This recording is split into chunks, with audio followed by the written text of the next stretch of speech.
Assalamualaikum warahmatullahi wabarakatuh. Bismillahirrahmanirrahim. Ashhadu an la ilaha illallah wa ashhadu anna Muhammadar Rasulullah. Allahumma salli ala sayyidina Muhammad wa ala ali sayyidina Muhammad. Rabbi syrah li sadri wa yassir li amri wahlul 'uqdatam min lisani yafqahu qawli. Amin. Bismillahirrahmanirrahim. Salam kasih sayangku buat para sahabat tercinta dimanapun Anda berada. Semoga kita selalu di dalam kesehatan dan di dalam kebahagiaan di sisi Allah Subhanahu wa ta'ala. Amin ya rabbal alamin. Alhamdulillahi rabbil alamin. Kita bertemu kembali di episode yang berjudul bahwa surga itu berada di bawah telapak kaki ibu yang kelima. Di sini kami akan mengkaji bagaimanakah kita mengetahui bahwa amal-amal yang kita kerjakan selama ini diterima oleh Allah atau tidak. Nanti kita jelaskan. Kami melanjutkan kembali di dalam surat Al-Mu'min ayat yang keempat dulu. Nanti biar bisa dipahami bagaimana amal yang diterima dan amal yang ditolak oleh Allah itu. Bismillahirrahmanirrahim. Walladzina hum li furujihim hafizun. Mohon maaf. Ayat yang ketiga, walladzina hum lizakati fa'ilun. Dan orang yang menunaikan zakat. Jadi sudah dijelaskan di episode yang keempat yang lalu bahwa zakat, pengertian zakat yang selama ini kita pahami hanyalah zakat fitrah secara dohir saja, yakni yang kita lakukan di saat malam menjelang hari Lebaran, hari raya Idul Fitri, hari kemenangan. Akan tetapi yang dimaksud walladzina hum lizakati fa'ilun, dan orang-orang yang menunaikan zakat itu yang bagaimana, yang sebenarnya, yang hakikatnya di sisi Allah. Jadi perhatikanlah apa yang kita cintai selama ini, apa yang selalu aku akui selama ini sebagai milik kita. Itulah yang paling kita cintai selama ini, yakni hidup dan badan inilah yang paling kita cintai selama ini. Jadi yang dimaksud zakat di sisi Allah itu persembahkan kembali, abdikan kembali amanah-amanah hidup dan badan ini kepada Allah. Inilah yang dimaksud zakat fitrah, mengembalikan apa-apa yang bukan milik kita, maka setelah itu fitrahlah diri kita, maka setelah itu sucilah kemanusiaan kita. Jadi setelah itu maha sucilah Allah yang memperjalankan manusia di suatu malam. Jadi Allah memperjalankan manusia di suatu malam ketika manusianya sudah tidak wujud lagi menjadi Tuhan. jika manusianya sudah tidak hidup lagi menjadi Tuhan. Bila manusianya sudah tidak kuasa lagi menjadi Tuhan di hatinya. Inilah maknanya subhanalladzi asra bi'abdihi lailan. Maha suci Allah yang memperjalankan hamba-hambanya di suatu malam.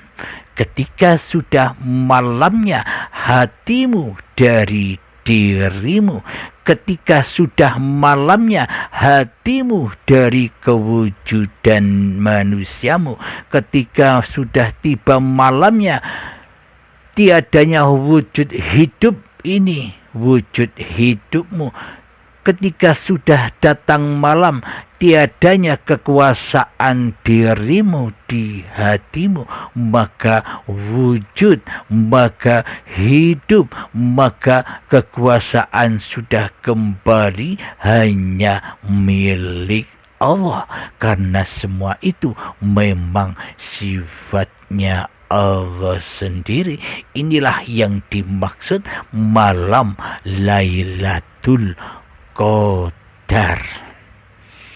Jadi malam yang begini inilah yang dimaksud malam Lailatul Qadar itu. Bukan malam-malam yang di luar yang banyak ditunggu-tunggu oleh manusia. Ditunggu dengan banyak berzikir, ditunggu dengan banyak beramal di dalam malam-malam yang di luar situ. Jadi apa yang diharap-harapkannya hanyalah fata morgana saja. Karena apa? Karena tidak mentuhankan Allah sebagai Tuhan di hatinya. Manusianya masih gemar jadi Tuhan daripada menjadi makhluk. Manusianya masih gemar menjadi sang pencipta daripada menjadi yang dicipta. Nah, itulah yang dimaksud manusia diperjalankan Allah di suatu malam. Ketika sudah malam, apa yang diakui oleh manusia, ketika sudah gelap, sudah gaib kewujudan, kehidupan dan kekuasaan manusianya di hatinya, maka sucilah, maka fitrahlah. Itulah yang dimaksud zakat di sisi Allah. Walladzina hum lizakati fa'ilun, dan orang-orang yang menunaikan zakat itulah makna orang-orang yang beriman di sisi Allah. Alhamdulillahirrabbilalamin. Mari kita kaji bagaimanakah caranya kita bisa tahu bahwa amal-amal kita, bahwa seluruh amal ibadah kita, bahwa seluruh aktivitas kita ini diterima sebagai amal yang soleh di sisi Allah. Bagaimanakah caranya kita bisa tahu?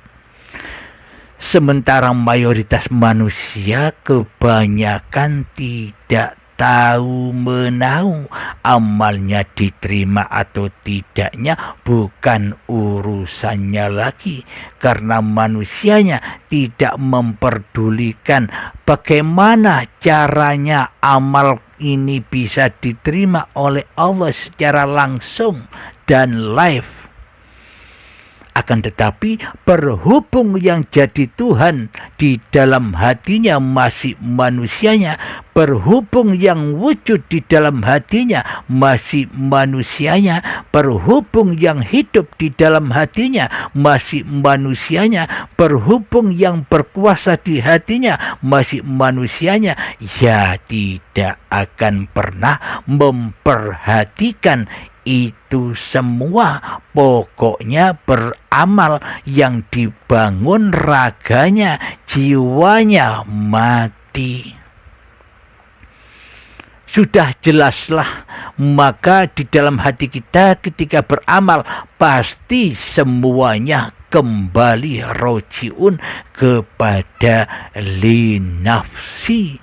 Akulah yang beribadah, akulah yang sholat, akulah yang bisa berderma, akulah yang bisa berzakat, akulah yang bisa berpuasa, akulah yang bisa berhaji, akulah yang bisa beramal soleh. Semuanya diakui dan dituhani oleh manusianya di hatinya. Inilah tanda bahwa selama ini amal kita itu najis, amal kita itu kotor, amal kita itu buruk, fahsya wal mungkar di sisi Allah. Bagaimana mungkin Allah menerima barang yang najis? Sementara Allah itu maha suci. Allah hanya menerima hal-hal yang suci saja. Dan lalu bagaimana mungkin Allah menerima seluruh amal-amal ibadah kita, sementara di dalam hati kita Allah gaib, Allah tiada bagi diri kita di hati kita. Mana mungkin amal-amal kita diterima, sementara yang wujud jadi raja di rajanya hati, di hati kita selama ini Tuhannya masih hawa nafsu yang dipertuhankannya. Maka diterimalah semua amal ibadah kita oleh hawa nafsu kita sendiri dan dibakar di dalamnya dan diakui di dalamnya. Inilah bukti nyatanya bahwa amal kita selama ini tidak sampai kepada Allah, tidak rojiun kepada Allah. Kita dalam meniti watsiratul mustaqim sejak akil balik hingga setua ini selalu jatuh dan jatuh ke lembah jahannamnya hawa nafsu kita sendiri selama ini. Inilah bukti bahwa selama ini kita melewati watsiratul mustaqim selalu jatuh ke lembah jahannam, selalu jatuh ke lembah hawa nafsu kita sendiri. Kebanyakan mayoritas manusia bila ditanya, wahai sahabat, apakah engkau tahu amalmu itu diterima atau tidak di sisi Allah Subhanahu wa ta'ala sejak akil balik hingga setua ini? Mayoritas manusia menjawab, saya pasrahkan semua kepada Allah, seluruh amal dan ibadah yang saya lakukan.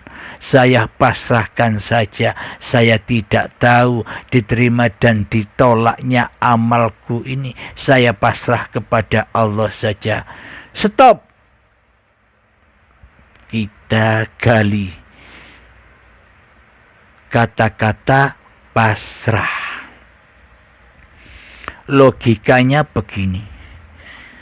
Bagaimana mungkin kita bisa pasrah kepada Allah atas seluruh ibadah dan amaliyah kita, sementara kita tidak tahu Allah, sementara Allah gaib bagi diri kita, sementara Allah tidak wujud bagi diri kita, sementara Allah tidak hidup bagi diri kita, sementara Allah tidak punya kekuasaan apapun terhadap diri kita. Bagaimana mungkin kita bisa pasrah? Coba dihayati. Kita gampang ngomong, tapi realitanya takkan pernah kita bisa pasrah sebelum kita tahu, sebelum kita pulang kembali kepada Allah. Jadi kepasrahan itu letaknya bila manusianya sudah kembali kepada Tuhannya, sudah rojiun kepada Tuhannya, sudah berbaiat, sudah mati sebelum mati, maka disitulah tempatnya pasrah. Kalau sudah mengenal Allah, wahai Allah, aku pasrah kepadamu. Apa yang kau perbuat atas diriku, aku pasrah. Karena aku tak bisa apa-apa tanpa dirimu. Inilah hakikat pasrah itu. Bagi orang-orang yang sudah berbaiat saja yang bisa pasrah. Bagi para nabi dan para rasul saja yang bisa pasrah. Bagi para aulia Allah saja yang bisa pasrah. Bagaimana mungkin kita bisa pasrah sementara yang jadi Tuhan di dalam hati kita masih hawa nafsu kita? Tentunya semua amal ibadah dan sholat kita selama ini kita berikan, kita pasrahkan kepada iblis dan syaitan yang ada di dada kita selama ini, dibakar di dalamnya, diakui semua aktivitas dan perbuatan ini sebagai miliknya, sudah terbakar. Inilah tanda-tanda amal yang buruk, amal yang najis, amal yang kotor di sisi Allah. Maka sadarlah wahai manusia, sadarlah, termasuk diri saya sendiri. Semoga kita diberi kesadaran atas seluruh kesalahan, atas seluruh kezaliman, atas seluruh kemurtadan, keateisan, kekufuran, persekutuan hati kita selama ini. Semoga kita disadarkan dan lekas-lekas kembali kepada Allah sebelum baiatul akbar datang, yakni syakaratul maut, yang mana dipaksa kembali dengan paksa dan siksa yang amat pedih bagi mereka yang masih terlena di dunia ini dengan kemanusiaannya.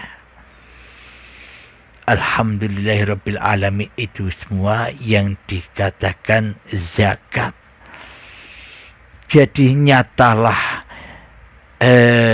amal yang diterima dan ditolak itu sekarang di hati kita sudah nyata dan gamblang di dalam babakan beragama dan bertuhan di sisi Allah. Jadi bisa diketahui diterimanya amal dan ditolaknya amal sekarang. Kalau nunggu nanti mati ya sudah tiada lagi. Bagaimana mungkin kita tahu nanti setelah mati? Sekarang saja tidak tahu, apalagi mati. Sekarang saja masih hidup tidak tahu bahwa amal kita diterima atau tidaknya, apalagi nanti kalau sudah mati ya tambah tidak tahu apa-apa. Man kana fi hadhihi a'ma fa huwa fil akhirati a'ma wa adallu sabila. Barang siapa di dunia ini buta mata hatinya, maka di akhirat pun akan semakin butalah dirinya, bahkan tersesat-sesat jalannya menuju Tuhannya. Jadi kapan Anda akan taubatan nasuha? Lewat baiat, lewat berikrar kepada guru pembimbing yang Anda percaya untuk membimbing Anda. Alhamdulillahirabbil alamin. Semoga saya dan kita semua selalu di dalam limpahan rahmat Allah Subhanahu wa ta'ala. Amin ya rabbal alamin. Akhiru kalam, Rabbana atina fid dunya hasanah wa fil akhirati hasanah wa qina adzabannar. Wa sallallahu ala sayyidina Muhammad wa ala alihi wa sahbihi wa sallam. Walhamdulillahi rabbil alamin. Assalamualaikum warahmatullahi wabarakatuh.